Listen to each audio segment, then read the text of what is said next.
அனைவருக்கும் வணக்கம். சுப மாரிமுத்து திருப்பூரிலிருந்து இந்த பதிவு உங்களுக்காக. இன்றைக்கு சிம்பிளாக செவ்வாய் தோஷம் நிவர்த்தி ஆவதற்காக ஒரு எளிய பரிகாரம். செவ்வாயுடைய நிறம் என்ன? சிவப்பு.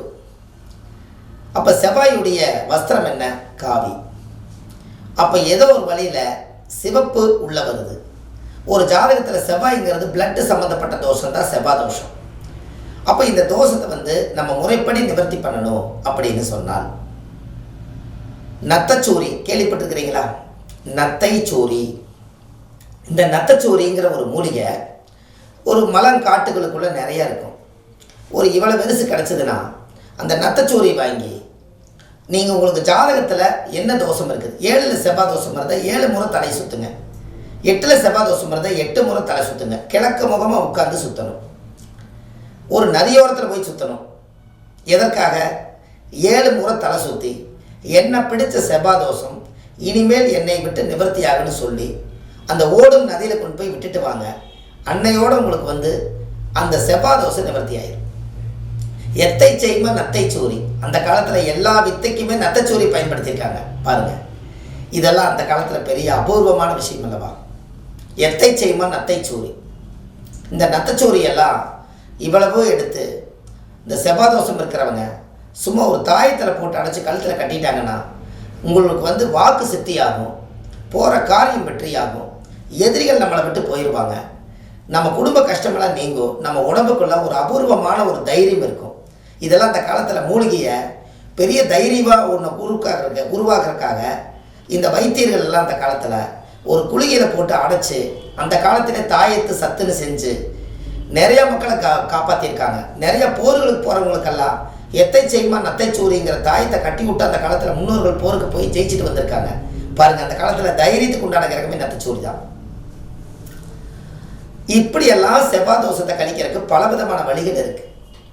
நீங்கள் காசு பணம் இல்லாத பாமர மக்கள் ரொம்ப கஷ்டப்படுறாங்களே, அவங்களுக்கும் ஒரு பரிகாரம் வேணும் அல்லவா? இன்னமும் கஷ்டப்பட்டுட்டு தான் இருக்காங்க, ரொம்ப கஷ்டப்படுறாங்க.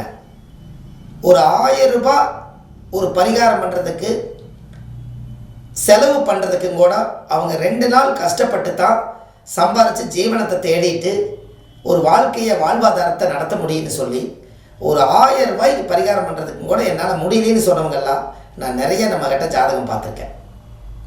அவங்களுக்கெல்லாம் ஒரு பரிகாரம் வேணும் அல்லவா? ஒரு கலசங்கள் வச்சு யாகம் வளர்த்தி வாழை மரம் வச்சு பூஜை பண்ணி அப்படியெல்லாம் செவ்வாய் தோஷம் நிவர்த்தி பண்ணாமையே சிம்பிளாக ஏதாவது ஒரு பரிகாரம் சொல்லுங்கள், எங்ககிட்ட பணம் இல்லைன்னு சொல்லும் பொழுது தான் இந்த எத்தை செய்மா நத்தைச்சூரி ஞானத்தில் உதயமாகுது. அப்போ என்ன ஒரு கான்செப்ட்னு கேட்டிங்கன்னா, அந்த நத்தைச்சூரி செவ்வாயோட ஆதிக்கம். அப்போ செவ்வாய் தோஷம் நிவர்த்தியாக மூலிகை அந்த காலத்தில் தலையை சுற்றி வீசிட்டு போனாங்க, எல்லா காரியமும் நடந்துச்சு. அப்போ இதுக்கு அதுதான் சரியான வழி. அதனால் இது தாயத்தில் அந்த காலத்தில் போட்டு அடைக்கும் போதே செவ்வாய் தோஷத்தை நிவர்த்தி பண்ணித்தான் போருக்கு தாட்டி விட்டுருக்காங்க. அப்போ நத்தைச்சூரியை உடம்புல கட்டியிருக்காங்க. நீங்கள் உடம்புல கட்டுறக்கு கூட வெக்கப்பட்டாலும் கூட நீங்கள் தலையை சுற்றி ஓடும் நதியில் விட்டுவாங்க, அன்றையோடு ஒரு செவ்வாய் தோஷம் நிவர்த்தி ஆயிடும். 2ல் செவ்வாய் இருந்தாலும் 2 முறை சுற்றுங்க, 4ல் செவ்வாய் இருந்தால் 4 முறை தலை சுற்றுங்க, 7ல் இருந்தால் 7 முறை சுற்றுங்க, 8ல் இருந்தால் 8 முறை சுற்றுங்க, 12ல் இருந்தால் 12 முறை சுற்றுங்க. நீங்கள் பிறக்கும்போது செவ்வாய் எந்த தோஷம் எந்த பாவகத்தில் நீங்கள் வாங்கி வந்தீங்களோ அந்த பாவகத்துக்கு தகுந்த மாதிரி நீங்கள் செய்யுங்க. கண்டிப்பாக உங்களுக்கு ஒரு நல்ல மாற்றம் கிடைக்கும். இந்த செவ்வாய் தோஷம் உங்கள் வாழ்க்கையில் இன்னையோட நிவர்த்தி ஆகும் என்று சொல்லி அடுத்த பதிவில் உங்களை சந்திக்கிறேன். சுப மாரிமுத்து. ஆன்லைன்லேயே நம்ம ஜாதகம் பார்க்குறோம். Date of birth, time, place எல்லாம் நீங்கள் அனுப்பிச்சி வச்சிங்கன்னா ஜாதகத்தை பார்த்து உங்களுக்கு பலன் சொல்கிறேன்.